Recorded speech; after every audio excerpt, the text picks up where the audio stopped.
Hey everybody, it's Mike, aka the Iron Therapist, back again with another video. And in this video, I'm going to talk about my 4 favorite exercises to increase athletic strength and overall sports performance. Stick around.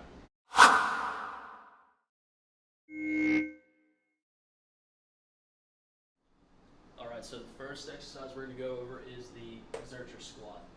Now, what I like about the Zercher squat is it's still a bilateral squat movement, but it allows you to work on your hip hinge more actively if you have hip or ankle mobility issues. Another thing I like about the Zercher squat is it's forcing you into positions you may find yourself in if you are a fighter, a football player, rugby player, um, any sort of contact sport. You're going to find yourself in like a takedown or a tackle position, something like that, and the Zercher squat is forcing you to get comfortable and strong in that position. Another couple of little, perks of the Zercher squat would be that it's low back friendly, and it also works on developing your upper back, because if you don't work on retracting your shoulder blade and working those rhomboids, you're going to lose the bar. Okay, so the next one that I like is the sumo deadlift. Now, why I choose this one over the conventional or the trap bar or hex bar deadlift is because you're kind of getting the best of both worlds when it comes to either camp of deadlifting. You're still getting posterior chain activation, so you're still actively working your glutes and hamstrings when you compare it to the conventional deadlift. There's not a whole lot of difference as far as muscular activation of the posterior chain.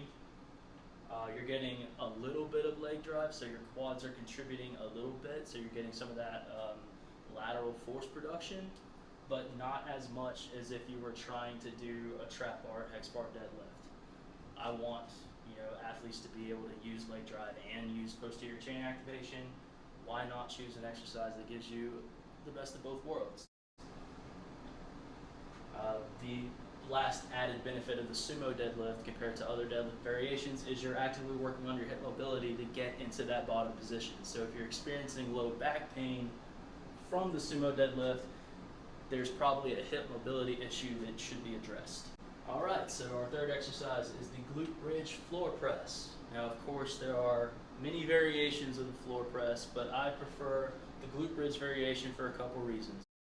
One, if you're like me and you're into grappling, it simulates a bridge and roll or a bridge and shrimp scenario, because you're activating the posterior chain, you're getting that glute bridge up, and you're actively driving a force away from your chest, similar to being mounted and trying to get out of that bad position.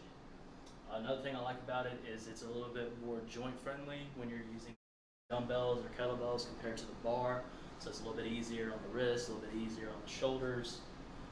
And as athletes, if you're an athlete and you're watching this, you probably get beat up a lot from sport-specific training. So any exercise that still allows you to work on general strength while being a little more joint-friendly is probably worth looking into. And last but not least is the chaos swing. And it's just a little nickname I gave it. I've never seen anyone else do it besides me. If you're on this channel and you follow me from Instagram, you've seen me showcase this move a few times. The chaos swing is just an intensified version of a traditional kettlebell swing. And what I like about it is it's giving you a little bit more eccentric and concentric overload compared to the traditional kettlebell swing, while still getting the overall benefits of the usual kettlebell swing. You're still working on hip hinging, you're still working on explosive power from the posterior chain, you're still working on core tightness, you're still getting all of those benefits. We just ramped it up a notch. And that extra instability is a little bit of chaos, hence the name. And there you have it, guys. Those are my 4 go-to exercises for improving your athletic strength and overall sports performance. Like I said, these moves can be used whether or not you're an athlete. They'll benefit pretty much anyone that uses them that is physically capable of doing so with, safely and efficiently. So if you enjoyed the video, please let me know in the comments below. Also let me know by giving me a thumbs up. If you're new to the channel, please subscribe and turn on the notification bell so you don't miss any new content. I'm relatively new to YouTube, so all of this is really new to me. So if you guys want to just give me feedback or provide content you'd like to see that's related to what my channel is about, which is anything fitness and athleticism related. So if there's anything you'd like to see from me, leave it in the comments below. I will answer any comment that isn't like a crazy troll just hate talking. So if it's genuine feedback or a genuine comment, I will respond to it. So please leave it in the comments below. Anyway, this has been my video. I hope you all enjoyed it, and I will see you guys in the next one.